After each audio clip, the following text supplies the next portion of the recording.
You know, we're a very Air Force as a whole, very very busy. So, and while I understand and wholeheartedly believe in the art of mastery through our exercises, because that's how we get good. That's how we get good. That's how we become the best Air Force in the United States, the best Air Force on the planet, is our exercises and the repetition that it takes us through.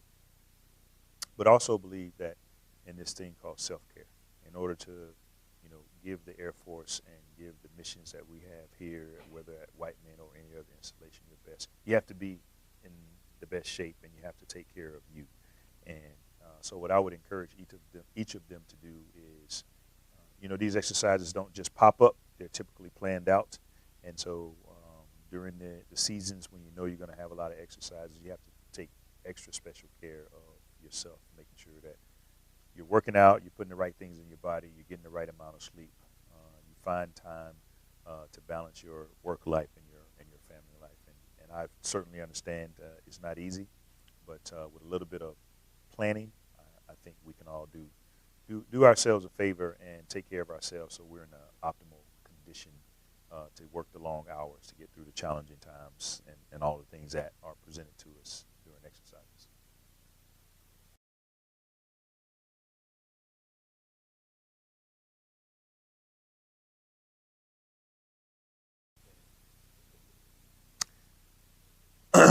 Airman and Global Strike Command will always be a major part of our Air Force mission, and the deterrence that we need that underwrites all of our other missions.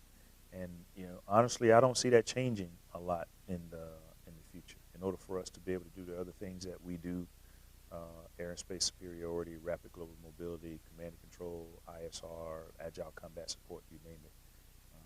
Again, all of that is underwritten by nuclear deterrence and ability to strike any target anywhere on this planet at any time.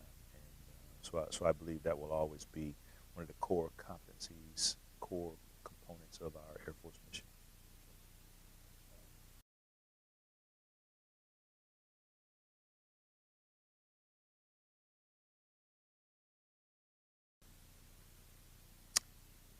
Mentorship is a function of leadership. You want airmen to see you as a leader, and mentorship is just one of the components of a great leader. So I don't think there is a need to distinguish the two.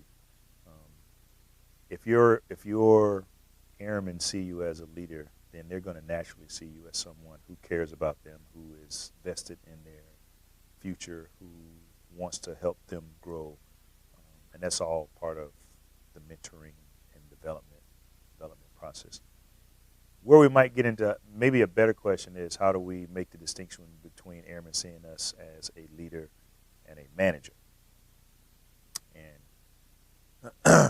management is of the mind. It's process driven. It's based on order. It's based on maintaining the status quo. And leadership is of the heart.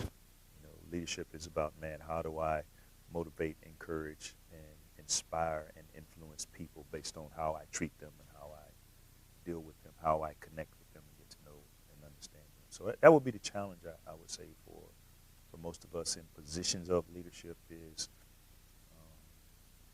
how do we get better at the skills, the skills and the ability that allows us to connect with our airmen. Training can't solve most of these things. Some of this is, you and I having to really care about the people that we serve with. I was just doing an all call, and I talked about our airmen are a national treasure, and we have to treat them as such.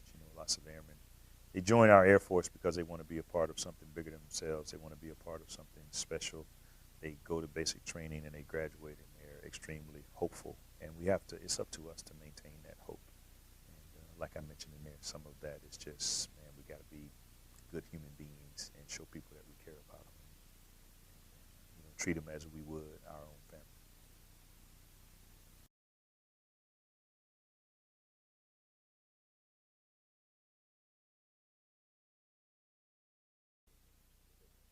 Well, excitement and motivation are all fleeting, right? It comes and goes like the weather.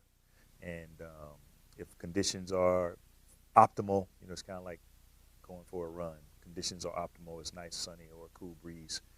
Man, I'm very motivated to get out and run. But if it's negative 25 degrees, I'm actually not that motivated. So I don't know that I want to be too concerned about leaders, motivating people to care about their jobs. Or what I would prefer is that leaders help airmen understand their why. Why are we here? Why is this mission important? Why are you is turning this wrench or fixing this computer system or conducting this interview? Why is that important to our national security and the mission here at Whiteman? And I think if people can understand and relate to and buy into their why and connect their why with the Air Force's or Team Whiteman's why, then they'll have a much better understanding of what they do every day and how it connects to the larger mission. But like I said, motivation sometimes can be fleeting, and we all need it, right? There are days when I need my teammates to give me a little bit of hoo-hoo, a little bit of rah-rah. But what seems to work better is when they give me the, hey, Chief, this is why you need to go out and do this. This is why it's important for you to take this meeting or connect with this person. And that sticks.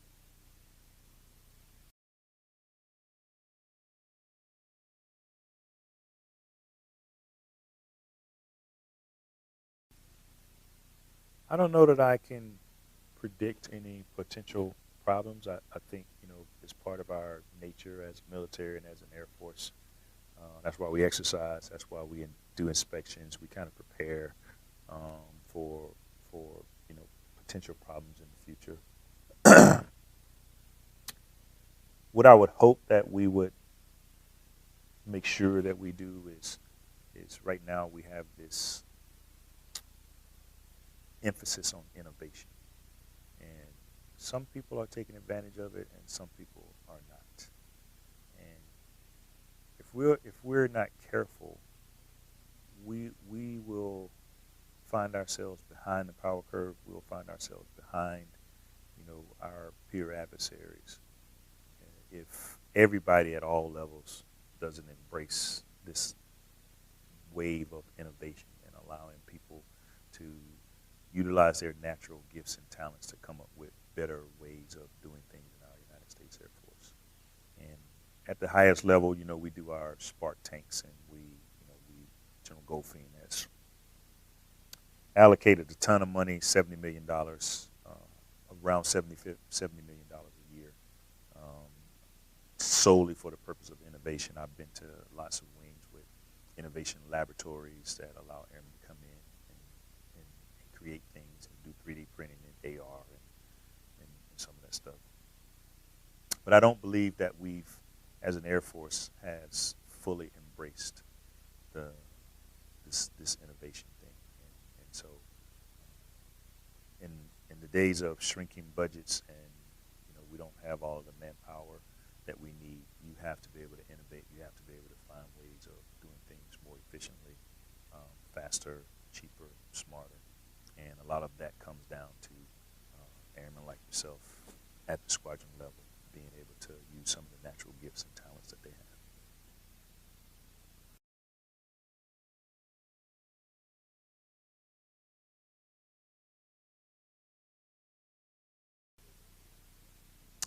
Yeah, so kind of like I mentioned during the all-call, man, sometimes you have to bloom where you planted, and you have to realize that everything happens for a reason.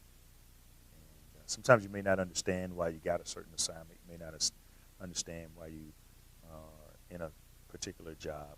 But the best way to advance on to the next thing is to crush the job that you currently have. And it really does none of us any good. And I haven't loved every job that I've had, but it really doesn't do us any good if you're in a job and it could be a potential mismatch and you want to do something else to not give your all to the current job that you have. And, a like I mentioned to the team out there, sometimes you just got to try to figure out, hey, what's the lesson here for me? What should I be learning from this opportunity? And typically, again, if you crush the job that you have, the chances of you getting a better job significantly increase.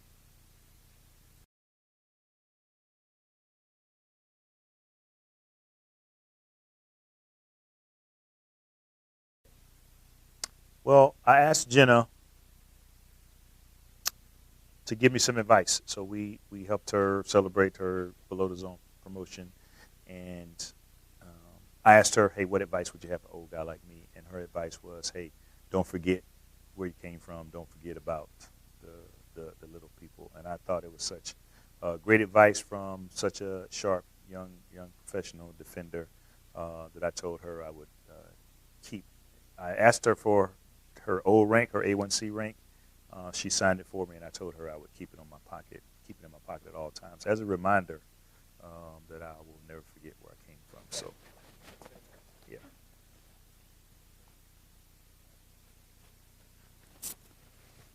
So that's for Jenna, and that's for all of the airmen that myself and my teammates will never forget about what it's like to be a young airman in the United States Air Force. So I want to tell her personally, thank you for being such a professional, and thank you for the great advice.